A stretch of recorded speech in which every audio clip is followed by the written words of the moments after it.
pendidikan anak ini nggak dimansuh karena kekurangan kita, karena ketidakmampuan kita, karena nggak berpendidikan kita, nggak dimansuh. Dan sama harus ketahui bahwa pendidikan anak ini aset.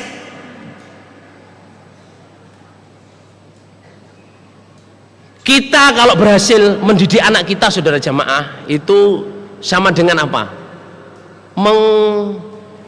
Melepas anak kita dari lingkaran kemiskinan, melepas anak kita dari lingkaran kebodohan.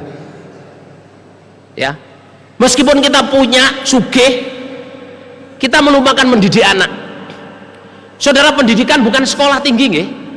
Pendidikan bukan sekolah tinggi, itu hanya sebagian kecil dari pendidikan. Kita lupa mendidik anak kita dari rumah. Nanti saya sebutkan, ini yang saya sebutkan prioritas pendidikan. Kita melupakan pendidikan anak, saudara jamaah, itu sama dengan apa? Kita mengikat anak kita dengan lingkaran kemiskinan dan lingkaran kemelaratan, lingkaran kehinaan. Karena apa? Kita tidak mendidik anak-anak kita. Lah, jilid 1 saya sampaikan, saudara jamaah, merubah mindset, merubah bahasa nggak dingin apa?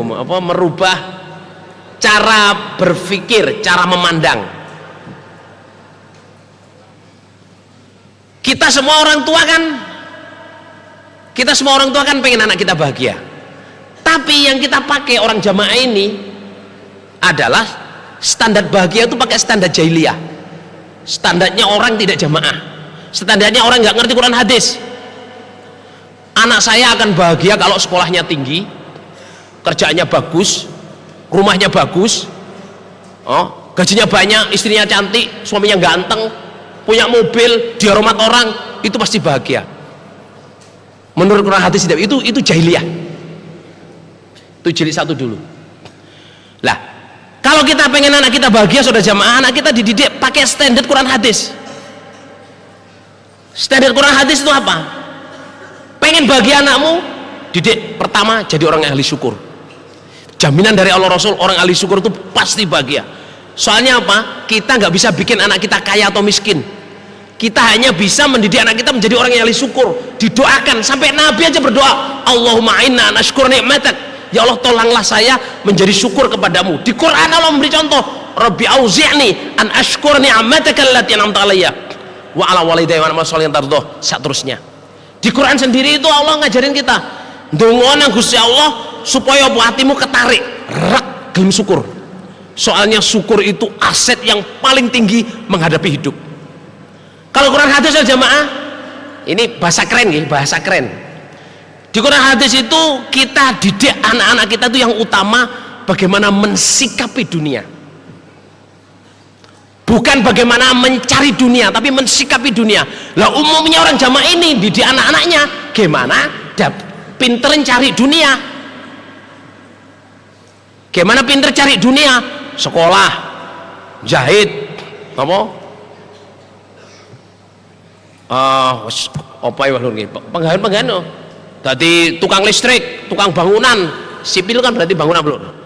Insinyur ini, insinyur itu, tadi diajari pinter cari dunia, tapi tidak diajari apa? Mensikapi dunia. Ibu-ibu, bapak-bapak, saya ulangi lagi ini sebelum saya ngomong prioritas pendidikan. Mungkin nanti malam saya sampaikan lebih lengkap. Saya mengulangi lagi bahwa kita ini semua wajib mendidik anak kita. Kalau kita nggak punya, saudara jamaah, kita bekali anak kita, bilangin, saya mungkin nggak bisa ngasih harta ke kamu, saya nggak punya, saya udah usaha kerja, saya nggak punya, tapi saya kasih kamu bekal yang lebih baik daripada cuman dunia. Apa itu? Pendidikan, Pertama, kamu jadi orang yang ahli syukur. Syukurlah apa yang kamu punya, saya punya kamu, saya syukur. Kamu punya orang tua, syukur. Dapat makanan sedikit, syukur, apalagi kita jadi jamaah syukur. Almarhum Haji Nur Hasan, saudara jamaah, Bapak Imam Almarhum Haji Nur Hasan tuh ngajarin kita bersikap. Nggih napa nggih, Lur? Deblek kok koyo keset. Tasih eling napa mboten? Deblek kok koyo keset, keluar masuk diinjek, diludahin, tapi kita jamaah syukur, wani susuk. Karena apa? Paling pol 100 tahun habis itu masuk surga. Itu orang lama itu memang oleh Bapak Imam diajak mindsetnya itu gimana mensikapi dunia. Ribuan rintangan, jutaan pertolongan, miliaran kemenangan, surga pasti. Jadi gak ada orang dulu takut tuh, gak ada. Diajarin mensikapi dunia, takut tidak memanjangkan umur, gitu, kendel tidak memendekkan umur. Jadi kayaknya sing wedi wong biyen niku. Soalnya apa? Bapak Imam kita mengajari sikap mensikapi dunia, mensikapi bagaimana jadi jamaah. Jangan takut kere, wong kaya aja belum mau takut melarat. Ini kenapa betul lho? Jangan takut melarat jadi orang jamaah. Wong kaya belum kok udah takut melarat toh. Gitu, wah saya nggak mau makan banyak-banyak ini takut gemuk. Padahal sudah gemuk belum. Sing pantes ngono kan wong sing kuru-kuru iku aku mau mangan akeh-akeh takut lemu. Nah, orang gemuk itu saya takut makan banyak, takut gemuk. Padahal sudah gemuk belum. Tapi ini nggih pun jangan tersinggung nggih. Contoh aja. Saudara, di jilid pertama saya ngomongkan didiklah anak kita menjadi orang yang ahli syukur. Mulai wong sing duwe, sing gak duwe, wong pakar, sing gak pangkat, kalau anaknya ahli syukur, saudara jamaah, hidupnya nanti pasti menjadi orang yang bahagia. Apalagi ditambahi menjadi orang yang takwa. Jadi ahli syukur, ahli takwa. Dieling-eling nih walur nggih, dieling-eling. Kalau perlu dicatat, didiklah anak kita menjadi orang yang ahli takwa. Karena apa?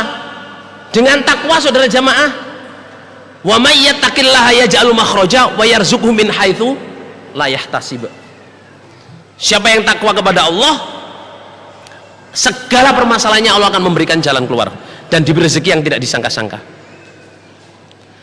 Didiklah yang ketiga, saudara jamaah, menjadi orang yang ahli ibadah. Ini dididik betul. Gimana? Nanti saya omongkan rinciannya di prioritas pendidikan. Didik anak kita menjadi orang yang ahli ibadah. Ahli ibadah itu jamaah, Allah sendiri yang berfirman, ya ibadi tafarruq ibadati amlak saudara gini wa asudda fakrok wala ilam taf'al malak tu saudara sugulan walam asudda fakrok. Ini saya sedang nasihat literatur, saudara. Ini caranya literatur. Nanti perkara dalil.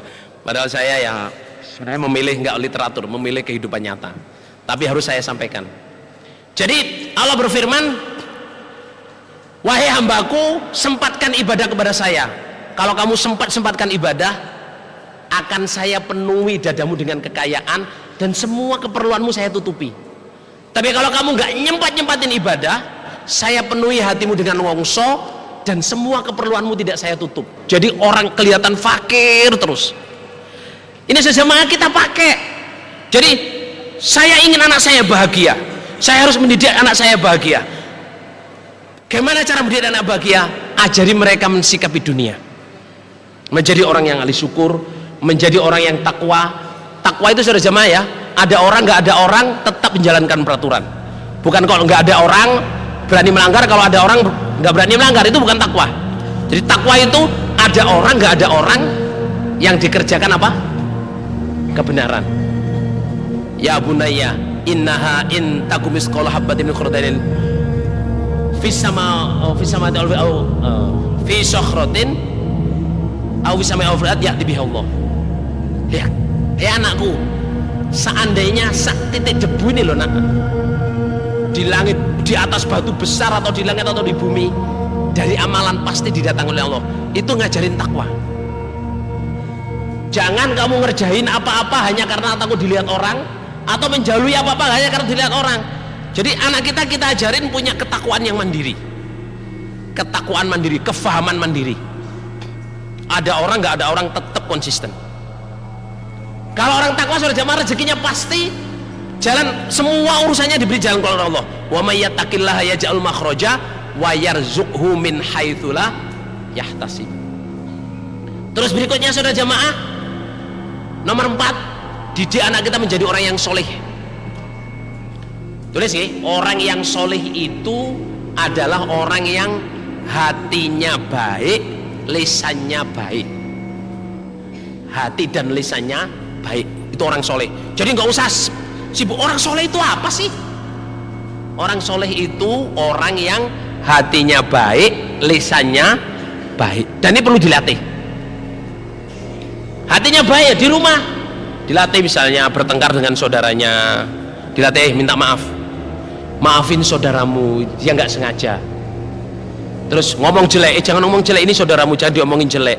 Jadi dilatih sejak di rumah, saudara jamaah, apa? Punya hati yang baik, punya lisan yang baik. Biasa Lur, anak niku kadang itu ya urusan kecil bertengkar. Gini apa gini Lur? Urusan kecil, urusan sendok bertengkar Lur. Urusan duduk yang kursinya dekat dengan orang tuanya bertengkar, saya mau duduk di situ. Biasa Lur. Tapi itu kesempatan kita mendidik mereka menjadi orang yang apa? Soleh. Jangan diumbang-umbang, dimarahin, disumpah-sumpahin, jangan. Didik mereka menjadi orang yang soleh. Karena apa? Lah ini soleh saudara. Halo? Kok wis rewesah Lur? Panas nopo adem nih Lur? Panas nih. Sami, tapi kalau enten AC kali Lur. Jazakumullah khairan, ini AC membantu sekali Lur. Biasanya wis kopios ini ya kopios tapi enak Lur. Semua yang punya ide, yang ngusulin, yang ngerjain, saya syukuri, alhamdulillah, jazakumullah khairan.